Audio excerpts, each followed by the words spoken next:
all the money that he needs to get his students in here. Gotcha. Okay, yeah, we can wait a few minutes.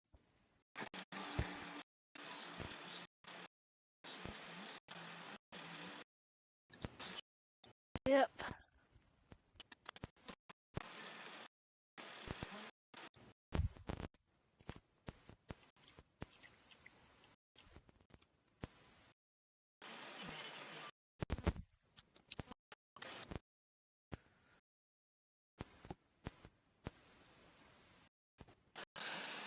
Yeah, this is really good.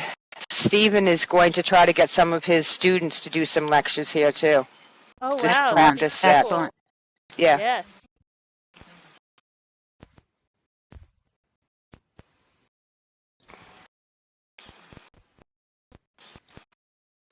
I didn't realize that he was doing that, and because I wanted to talk to him, I said, I can talk to you later. So I didn't know he was doing that tonight either. well, it'll fill it up a little bit more, you know. Yeah. There's a Goddard 11 and a Stray Cat Fenwich. Oh, I don't pay any attention to her. Cameron. Very good. This was that. Did I just mess up my voice? Did I just mess up by typing? I did. I messed myself all up. Sort it out. You know, somehow, every once in a while, I get my typing will put an insert, and so when I go back to correct stuff, it starts deleting everything that I wrote. And I don't necessarily know how to get it out of there. I think he goes, we can talk before the talk while I wait for the students. But then he logged off, so. Yeah. Hi, Cameron. I didn't notice you back there. How's it going? What the heck? Renari's a raptor! Oh shit! Well, it is dinosaur night.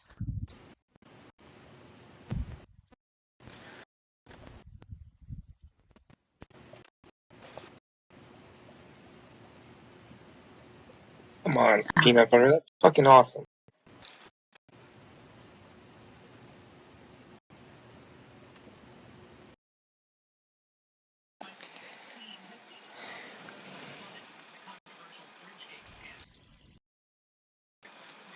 Just tell me when, Elliot, just say, cue me and I'll announce you. I'm ready when you are. Or when everyone else is.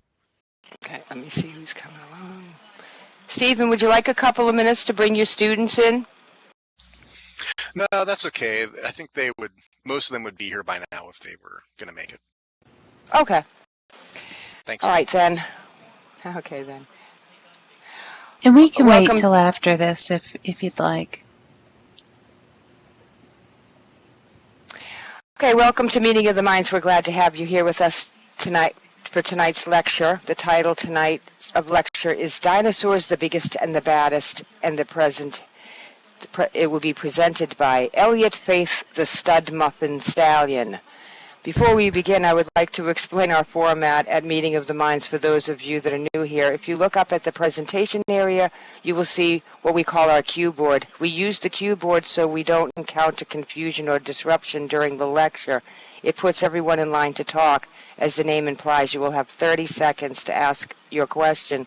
As the presenter is lecturing, if you have a question, please click the cue button, and this will put it in line to speak. When the presenter is ready to stop and take questions, the board will remain paused until the presenter is ready. Please refrain from using anything that makes any sounds during our lectures. Thanks for your cooperation. We believe this will enable everyone here to have the most positive outcome from our presentations. Thank you, and take it away, Stud Muffin. Thank you, Star. All right, so I've just passed out the lecture materials, and it says Virtual Real Part 2, but inside is the note card that says dinosaurs, and you'll have snapshots of the slide inside, just in case you can't see them on the media board. Oh, no you don't. Well, if you need the snapshots for the slide in case you can't see the media board, just let me know. Or if you still need the information where you can read more about these very fascinating creatures later on. So, can anybody tell me who the biggest dinosaur of all time was? You can type it. I think it's Argentosaurus or something like that. Argentosaurus, and we have a T-Rex, Titanosaurus, Brontosaurus. Actually, a couple of those names made it on my top 10 list, but T-Rex actually did not. T-Rex is far from the biggest dinosaur. So the ones we're going to be talking about today, Cutozolocotus was a flyer, and I've included dinosaurs from 4 different categories: a flyer, a swimmer, a meat eater, and a plant eater. So the first one there is our flyer, and it had a wingspan of 29 feet. That's bigger than an F-16 jet, right, Chicken? An F-16 jet. And then our meat eater is Spinosaurus, a personal favorite of mine. He was basically a 50-foot long crocodile, if you can picture that. Oh, Chicken confirmed I was correct on the jet. I said F-18 earlier, and that was the wrong one. See, our swimmer is Chastosaurus at 69 feet long. Quite impressive. He didn't even have teeth. And our plant eater is Argentinosaurus at 121 feet long. I almost think some of these long-necked dinosaurs didn't even stop growing. So first up, Quetzalcoatlus. There you can see some pictures, comparison pictures next to a human, a giraffe, and the jet. Now the burning question with this one is, could it actually fly? Now there's a bit of controversy regarding whether petrosaurs are referred to as dinosaurs who flew, or the winged ones, whether they could fly at all. Because of what we know about flight, some say that the giant reptilians, flyers of the past, create a scientific paradox. And I think it was back in the 80s they made a radio-controlled model of the animals, but they had never gotten them to fly. And part of the reason they may not have been able to get their radio-controlled ones to fly is because it is thought that these animals could not have flown in today's atmosphere. Now, the reasons they may or may not have been able to fly in the past would take another entire presentation or two to cover. One I've actually been thinking of making too. So there's more information regarding that in the lecture material if you were curious to read more about that. So the next up is our meat eater, one of my personal favorites, Spinosaurus. He had really short, powerful back legs with webbed feet, paddle-like webbed feet, and really short but very useful arms in the front. It's doubtful that it could ever have walked on land very well because it would have been too front heavy, and its most recognizable feature would be the sail on top of its back, probably used as a warning to predators or a signal to mates. Spinosaurus lived its life in rivers much like crocodiles that it shared the waters with. And yes, there were crocodiles back then. In fact, crocodiles have hardly changed since then. But anyway, except the crocodiles were on the menu, along with fish, smaller dinosaurs, and anything that happened to go for a swim. But they think mostly fish. The setup of the skull with the nostrils midway up the snout allowed it to breathe while the rest of the body and jaws were submerged, and so the prey wouldn't have been able to see its large sail. Part of the reason why they think it didn't go after land animals, and it certainly wouldn't have had any battles with T-Rex either. Didn't help they lived a few million years apart. Alright. They first discovered the fossils of The first discovered fossils of Spinosaurus were destroyed in the bombing of Munich, Germany during the Second World War. They had been discovered in Egypt in 1912. New fossils were discovered in 2009 in the cliffs known as the Kemkem beds located in the Sahara Desert. And this is why I hate war. It destroys dinosaur bones quite more often than you think. Next up, our swimmer, Shastasaurus. Now, Shastasaurus wasn't actually a type of dinosaur. It was actually a type of ichthyosaur. But I included him on the list because he was the biggest prehistoric swimmer. Exactly. War, what is it good for? Destroying dinosaur bones. So I included Shastasaurus because it was the biggest swimmer of the past. The Ichthyosaurus, which is the type of thing that Shastasaurus was, Ichthyosaur, were so specialized that we don't actually know who their closest relatives are. They might have been descended from the Diapsids, which is who the dinosaurs came from, but some think they could be closer to a distant relative of turtles. The way that Shastasaurus was thought to have fed itself is fascinating. Its jaws had a very short design and it had no teeth. Looking at the way the muscles would have attached themselves to the jaw suggests that it was a suction feeder. It would open that mouth so fast and wide that it created a vacuum, sucking up any creatures in its path. More evidence for this method of eating include a large hyoid bones that probably allowed the tongue to go far back and low into the mouth, further increasing the vacuum effect. You know, I'll bet we could swim with him just like we do, is it sperm whales? Or whale sharks? Yeah, I would imagine it's probably like a whale.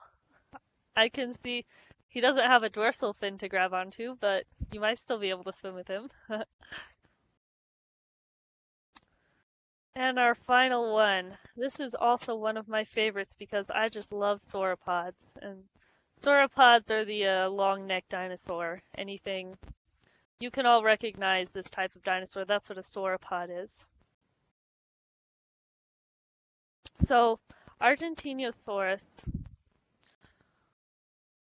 was only a few... Hold on. Only a few bones of Argentinosaurus have ever been found, so the official size estimate comes from the examination of similar sauropods. A South American rancher first came across a fossilized vertebrae of Argentinosaurus in 1987. It was taller than he was, so he actually thought that he mistook it for petrified wood. And then a paleontologist got their hands on it in 1993 and declared it a species. This massive dinosaur probably would have had to ingest about 100,000 calories a day to keep up with its adult size. That's about 50 chocolate cakes. Can anyone here eat 50 chocolate cakes in one day? That's what I thought. But they didn't start very big, however, as their eggs probably would have been about the size of coconuts, and it would have taken them about 40 years just to reach adult size. And that concludes the 4 dinosaurs in the 4 categories that were the biggest and baddest of their time. Thank you for coming.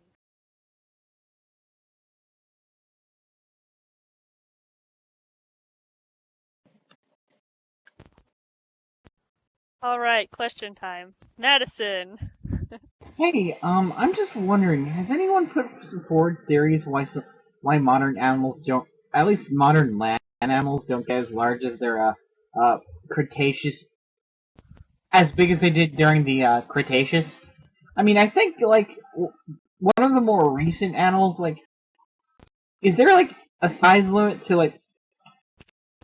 Actually, I'll just leave it there. It has something to do with the atmosphere. Also, I don't heat know loss. And also what, chicken? Heat loss. Oh, so it has Mammals something to do. are warm-blooded, and while the dinosaurs they're cold-blooded, but they lived in a warmer region. Remember, there was like constantly 100-degree temperature. Oh, it's Steven's turn. What's up, Steven? Sorry. What do you think is a more relevant measurement of largest? Because I think Argentinosaurus is considered the longest, but I think Giganosaurus is considered the heaviest. And Gotcha. I was doing length, personally. I was measuring the longest. Okay, fair enough. But I'm Just sure curious. there are heavier dinosaurs. We could do some with who is heavier. Brontosaurus. Actually, Brontosaurus was discovered to not actually be a dinosaur, and I can't remember what year.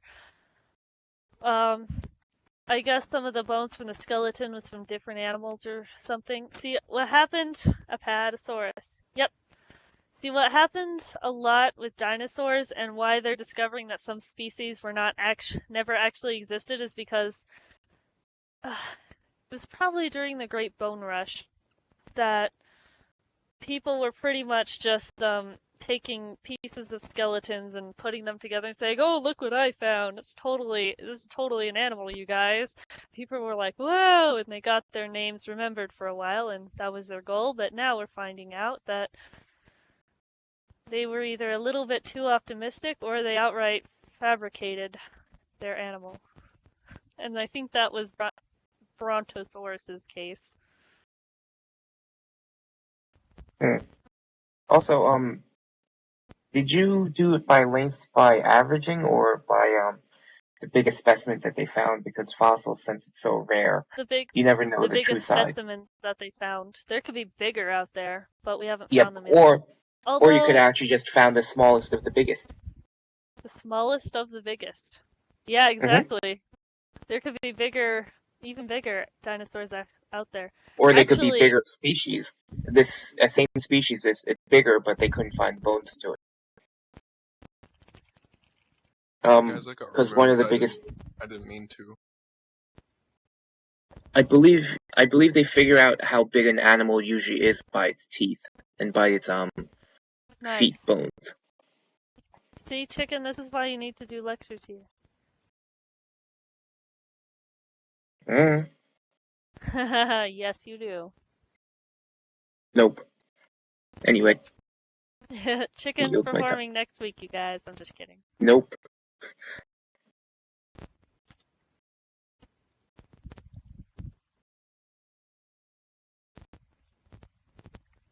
Was Brachiosaurus? I think it was relisted as a dinosaur. Brachiosaurus? Yes. They took it off and then they put it back on. Ah!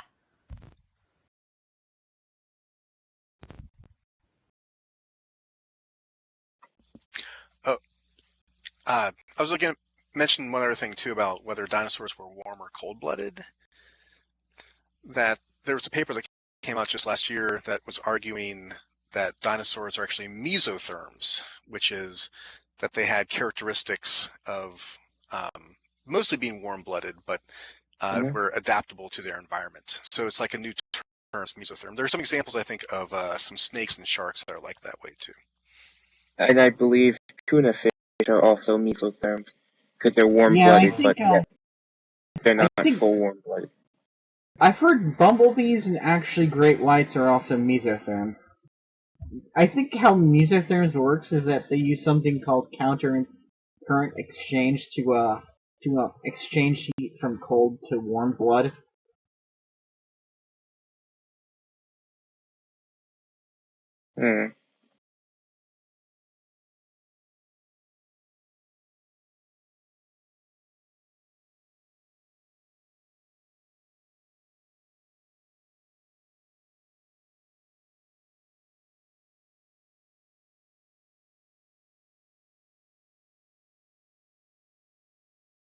Yep, I think I heard something about... Well, actually what I heard was that some dinosaurs have been discovered to be warm-blooded, but it was probably what you said, Stephen, and that's very cool. What was that word again? What was that called? Mesotherm. M-E-S-O. Mesotherm. Yeah. That's so cool.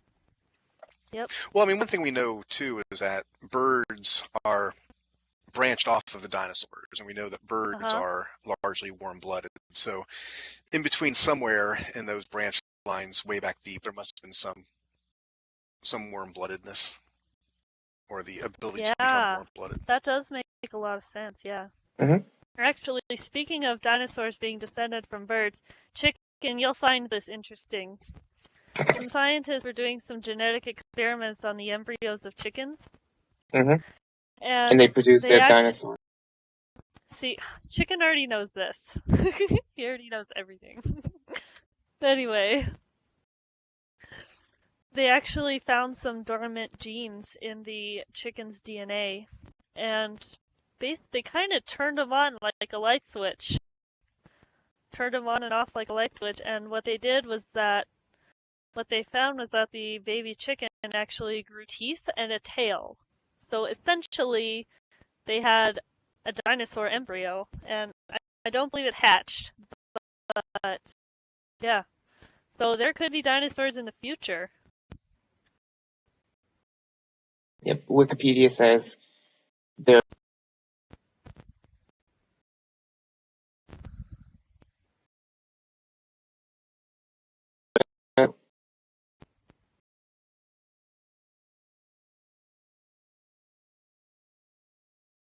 We actually, at the Audubon Society, they had an interesting discussion on the evolution of birds, and there was one of the researchers who was doing the presentation was attempting to figure out whether or not dinosaurs were warm-blooded by looking at the temperature at the eggs developed. That if the eggs developed at a consistent temperature, that it suggests that they might have been warm-blooded. That's very fascinating. If I recall right. Oh, go ahead.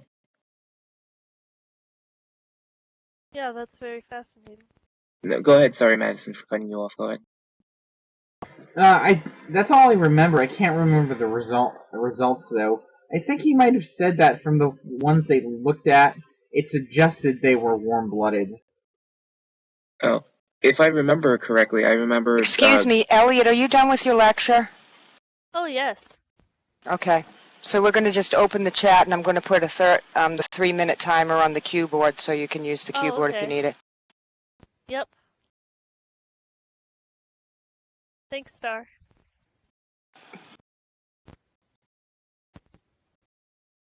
So yeah, all those sources up there, you can go in and... Go ahead, chicken. Wait. Oh, sorry. Go on. I just wanted to put my name up there. You're so funny. Chicken. There... Well, now you have to talk to us for 3 minutes. Fine. If I remember correctly, Madison, I think they said the dinosaur eggs were dependent just like crocodile eggs, which the temperature determines the sex of the baby. So if it was warmer, it would be male, and if it was colder, it would be female. I yield.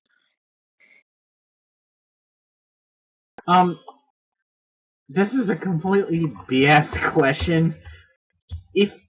Assuming if InGen exists and released a giant carnivorous dinosaur in near neighborhood like Spinosaurus or T-Rex, would they be strong enough to destroy a modern wood-framed house? There are no BS questions, Madison. Only BS people. I'm just kidding. They probably could destroy buildings. They're at least 3 times heavier than the buildings, so I could imagine.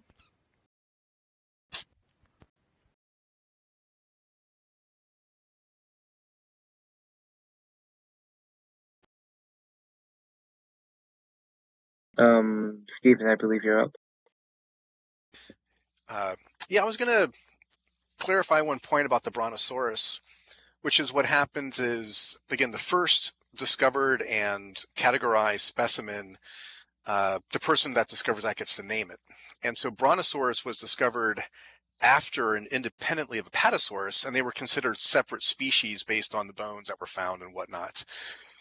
And so then when people did more thorough analysis, they said, oh, these are actually the same species. And so the name of Brontosaurus got diverted. They basically said, oh, since they're the same species and the Apatosaurus was discovered first, it's now called Apatosaurus. Gotcha. However, the link that I put into local chat, and here's the title there. This just came out. I haven't read it. It's very mathematical. It's got a lot of details in it.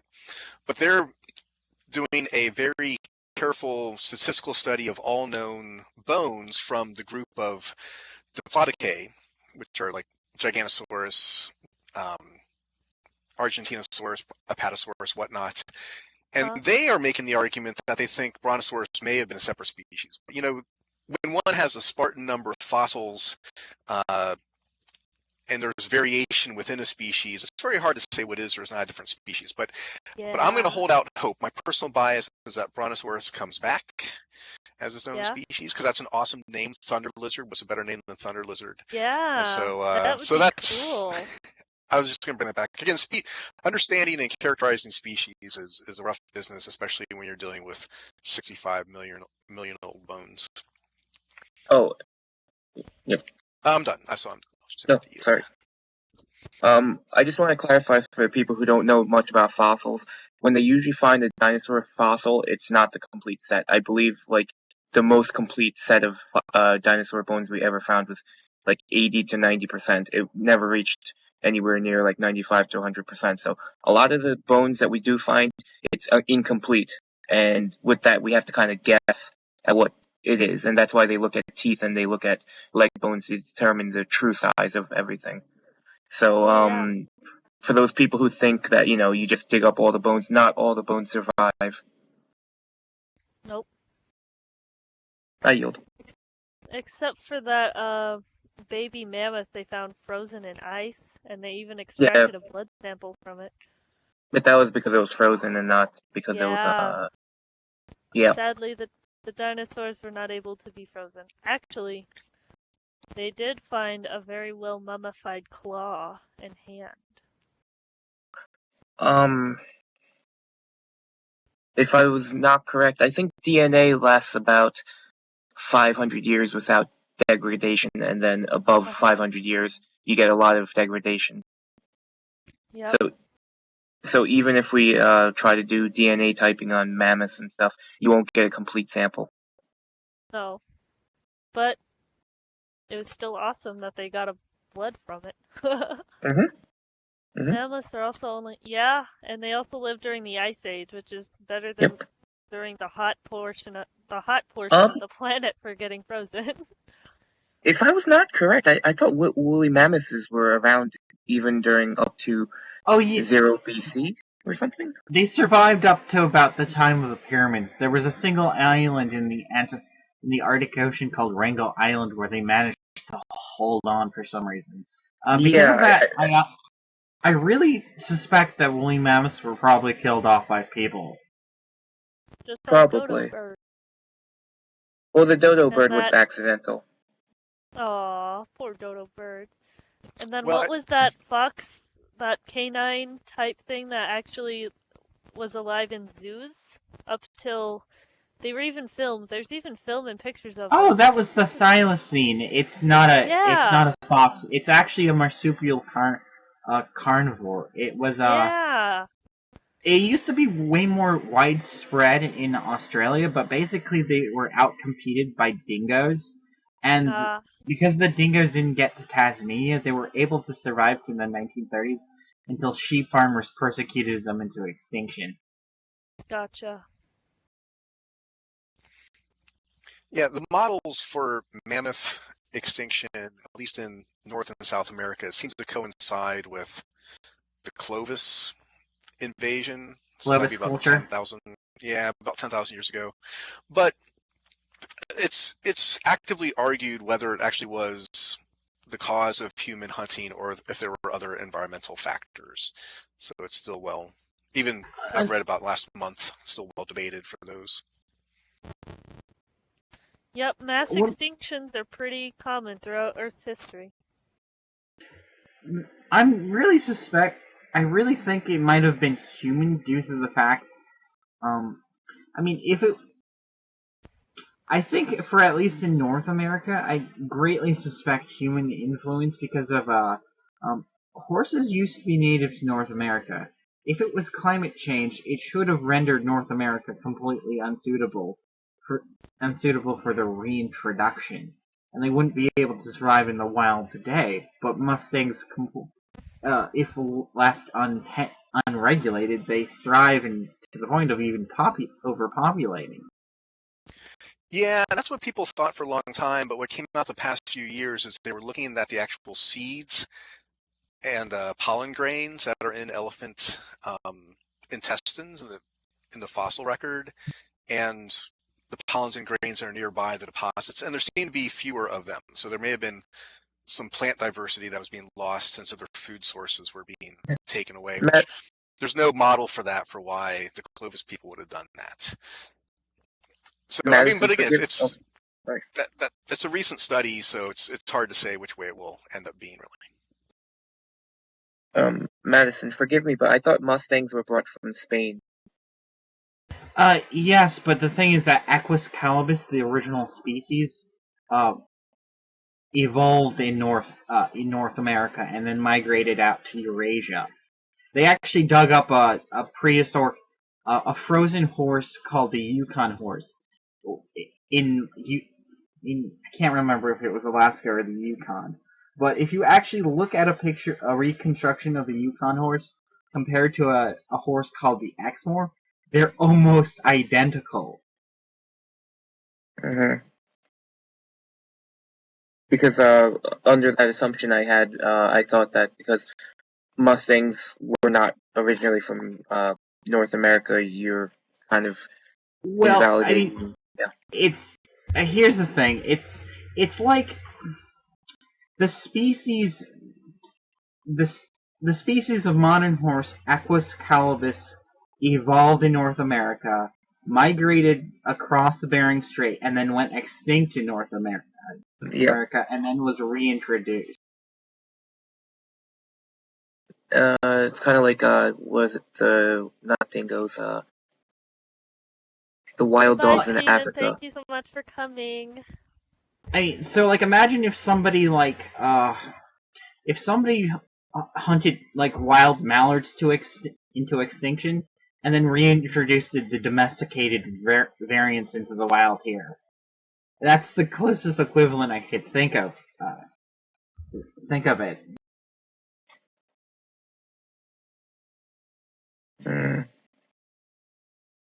If I remember right, the dodo bird died because we accidentally introduced pigs and rats to the island that they lived on. Yep. Really? Mm-hmm. The dodo bird was lazy. It laid eggs on the ground, and the pigs just ate them, and the rats just ate them. Yeah, that's what actually it was. That's a huge problem for a lot of oceanic islands that didn't evolve any kind of predators.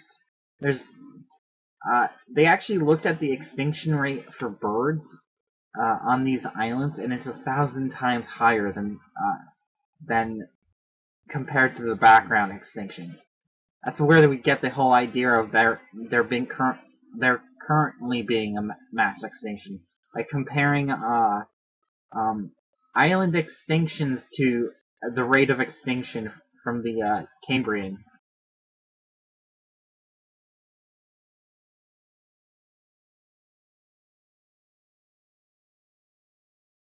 Mm-hmm.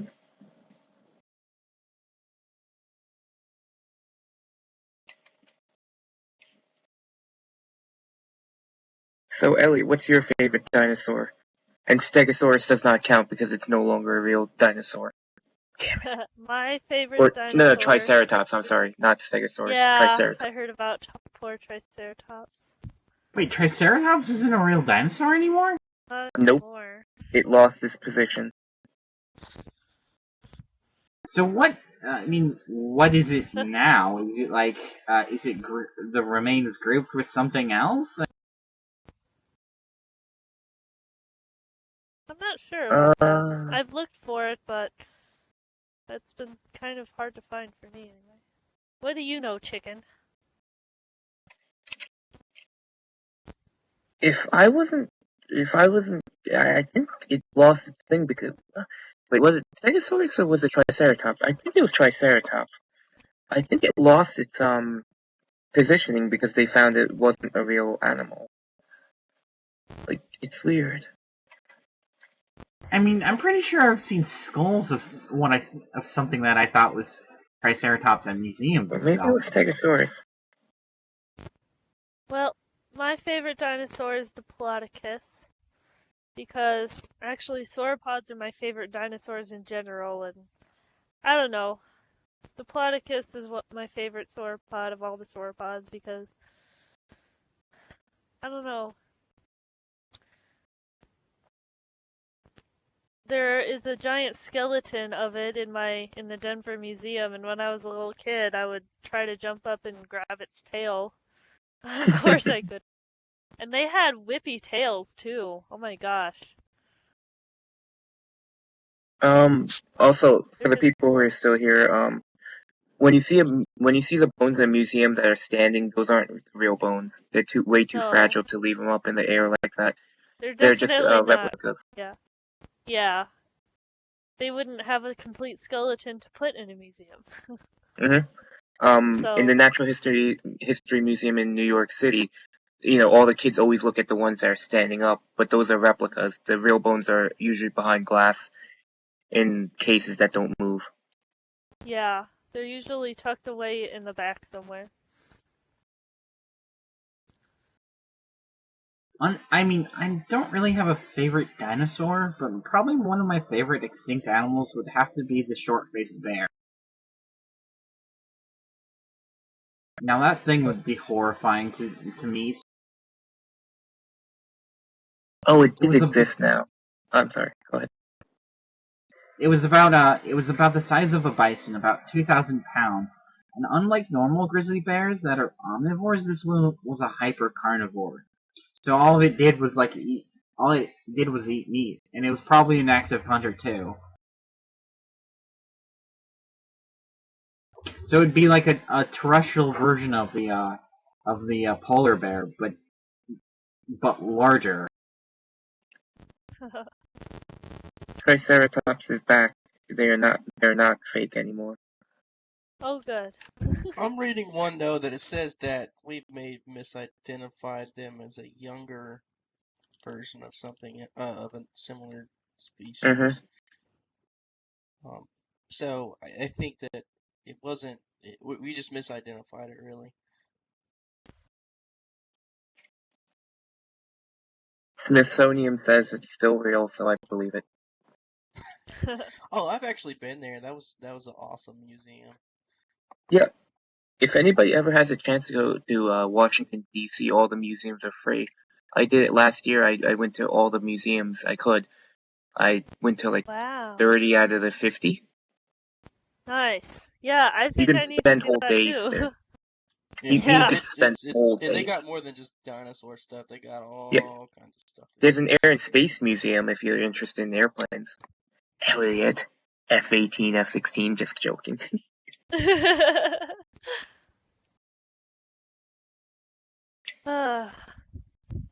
Yep, I wouldn't know the difference unless you told me. If someone said, F-18 is Navy and F-16 is Air Force. oh. Well, if someone came and said, oh, that's the same thing, I would have been like, okay. F-18 has twin engines, F-16 has single engines. Navy airplanes tend to have two engines because they only have they have to land in an aircraft carrier, so they're very, very Gotcha. particular about if one engine goes, they kind of sink into the water. Gotcha. Yeah, I was thinking of doing a presentation on just flight and whether petrosaurs could probably fly, because there's some debate about that. Yeah, I remember they said that it was with the CO2, the high CO2, that allowed them to fly, or something. Yeah. I remember hearing about that on PBS, that they tried to make the life-size thing and they couldn't get it to work. You were right about that. They'd have to make a huge The air chamber denser. full of the proper air density and then see if their radio-controlled models could fly, but I don't think they're going to do that. One of the funniest jokes about there was a book it was a physics book explaining how things fly, and Uh-huh. according to that book, it's used by a lot of. It's no longer used now, but it used to be used as the book about how to fly, and they said bumblebees technically can't fly with the mathematical formulas they gave. Oh, wow. Now Yep. that's interesting. Because if you look at it, the bumblebee, the wings are way too small for the size of I the body, have. the weight. Bumblebees are so cute. hmm I like The only bumblebees. reason the only reason why they fly is because they create a counter vortex. So on their wingtip, they create a mini tornado that actually lifts them up, producing enough That's lift for them to fly. interesting. hmm That's very interesting. hmm While most airplanes try to prevent that turbulent air, Yeah. insects learned how to use it.